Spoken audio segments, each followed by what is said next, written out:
Today I'm back at the Miami Zoo looking to do some photography with my Fuji XT3 and the Fuji XT4. The lenses I brought today are the Fuji XF 200mm 2.0 lens. I have the 1.4 extender for that, and that'll give me about 420mm at 2.8. I also brought with me the 50 to 140mm Fuji lens, and to that lens I can also attach an extender. That lens is basically an equivalent to about a 70 to 200 2.8 lens. Be useful for me inside the aviary. It's typically pretty dark in there, and I'm sure I'll need the 2.8 aperture.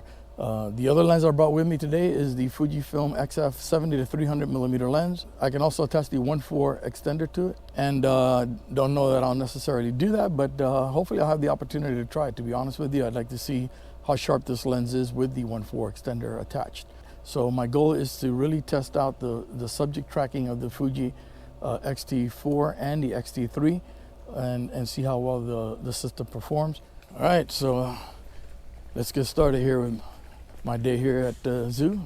The first outfit I'm going to use is the Fuji XT3 with the 70 to 300mm lens attached. All right, so I'm here in the African exhibit part of the zoo, and the first animal that I'm photographing is called the peccary. The animal is very much in the shade and is very bright behind them, so I've set my ISO to 1600. The animals are kind of moving around. Right now my settings is 1,000 of a second, 5.6, and ISO is a 1600. The square seems to do a pretty good job getting on the face. So this not in focus is perhaps because it doesn't have eye tracking autofocus for animals, but I'm hoping that that's not the case. I'm hoping that it's actually performing well.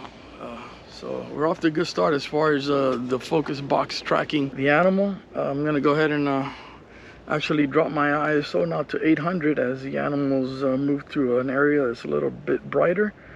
And unfortunately all I'm getting is their backside, which doesn't make for a great photo. They're kind of doing a little bit of a lap in the back. Right now I'm at 300mm. What I love about the focus square tracking their face is that I'll go ahead and put the square on their face, and then I'll go ahead and move the camera and recompose for a composition that I like. If this could really perform well, it's something that you should definitely be using when photographing animals out in the wild, but it needs to perform well. My best results have always been selecting a focus square and putting it myself on the face of the animal, tracking it that way. But if I don't keep it in that square, I'm going to lose the animal. I have one actually walking right towards me. The box just lost them, but now I got it back on there once I recompose. I think I had some really good opportunities here with this animal. It's not a very fast moving animal, but at least it is a moving animal, and it's a good test to start with the autofocus tracking.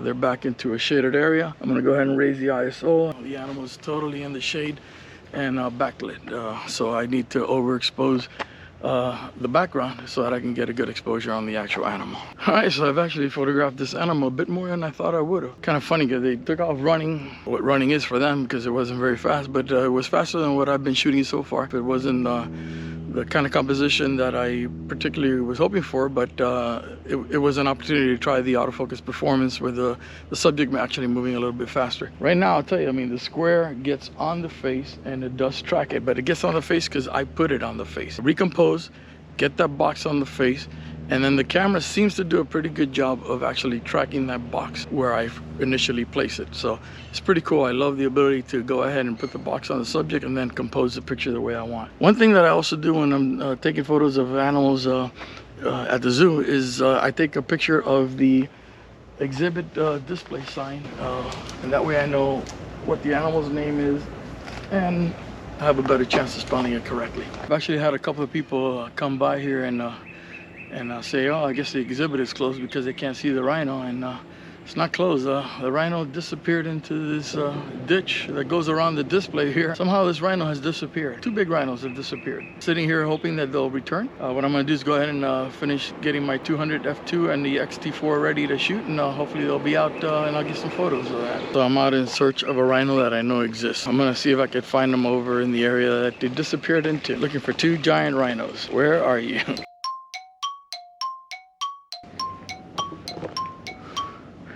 Rhino, where are you? Oh, this is a great big mystery. Case of the missing rhino. You can see some tracks down here. And I'll bet you they walked all that in that direction there. And they're somewhere back there. Getting close to giraffes pretty soon, so There's always some photos there, and they move around slowly, but that'll give me an opportunity to put the square on their face and see how the autofocus tracking performs with that. So I took 2 photos just to show you an example of the 70 to 300, zoomed out all the way at 300 millimeters, and then I backed off, brought it to the wide angle position at 70 millimeters, and just to show you the range of this lens. Wider shot, I did close the shutter speed a little bit. That'll give you an idea of what it looks like between 70 millimeters and 300 millimeters on a big giant animal like a giraffe. So on the Fuji XF 200 millimeter lens, what I like to do is I use a Peak Design strap, and I use the heavy seatbelt looking one for this particular lens because it's heavy. The nice thing about this lens is that it has the straps mount here. So I go ahead and I put the Peak Design adapters on there, and then I go ahead and clip it on there. I pull on it, make sure it's nice and tight and safe. The reason I do that is because that means I'm carrying it from the lens and not the camera mount. And this kind of weight with the strap pulling this way, if I were to have it on my shoulder, for example, pulling away from the actual lens, I don't think would be a good idea. So that's why I mount it directly on the lens. So a piece of advice for you is if you can mount your Peak Design strap or any strap to the brackets or the mounts on the lens, do it that way and not on the body, so you can not put a lot of strain on the actual lens mount of the camera.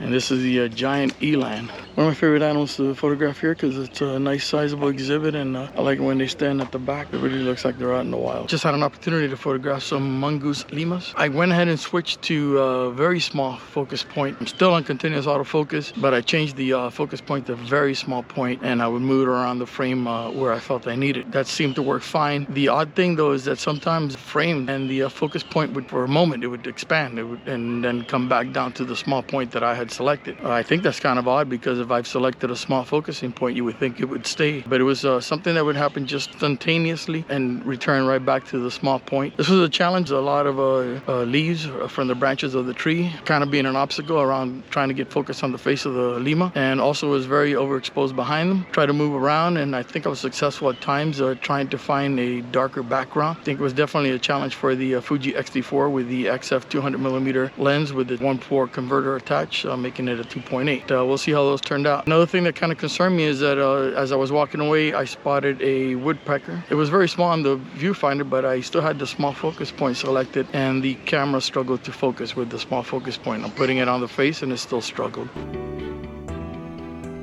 So these photos of the camel, the my ISO to 1250, so that I can get an aperture of about 9.0 right now for these photos, because they're very close together and I'm trying to get both of them in a sharp focus. At times I've focused on the one closest to the front, and then other times the one in the back, depending on who's doing what. I am shooting everything at the Velvia setting as far as my film simulation, but I am also shooting raw, so I can go back later, do as I need. I went ahead now and bumped up the ISO to 1600. It's gotten a little bit shady here. One thing about the autofocus box, the tracking box in the viewfinder jiggles all the time. I'm sure that's because it's trying to focus all the time. Performed substantially well as far as my being able to put it on the subject's face, the box moving around with the subject trying to maintain focus. Pretty hot out here today at the zoo. I've gone through one battery on the Fuji XT3. I'm using the grip, holds 2 batteries, and then there's one in the body. I'm going to go ahead and switch out one of the batteries. I've switched over to the Fuji XF 50 to 140 millimeter lens. It's a 2.8 lens. Haven't used it at all yet today, and I'm hoping to get some opportunities to use it. So I've had an opportunity to take some photos with the 50 to 140. And here you still have to raise the ISO even at 2.8 quite a bit. Seems like most of the birds are always in a very shaded area. One of the difficulties is you'll expose for the bird, but there'll be pockets of light that are coming through, and it'll be on the ground or in particular spots on the bird. If it's white feathers, they just totally blow out. Very hard to recover that even if you're shooting raw. One interesting thing with the 50 to 140, I just had some difficulty focusing on a plant. Change the setting on the camera to one shot or single autofocus because it would not focus on continuous autofocus. Once I changed it to single autofocus, I didn't have an issue. So that was a little bit disappointing. Surprising thing about the lens, it does not have a focus distance limiter. where you can limit the focus range inside the actual camera. So I'm gonna go ahead and pack it up. I got to try all 3 lenses that I brought. Did not try the 1:4 converter on the 70 to 300 or the 50 to 140. That's something perhaps to do next time. Thank you, and please subscribe and like.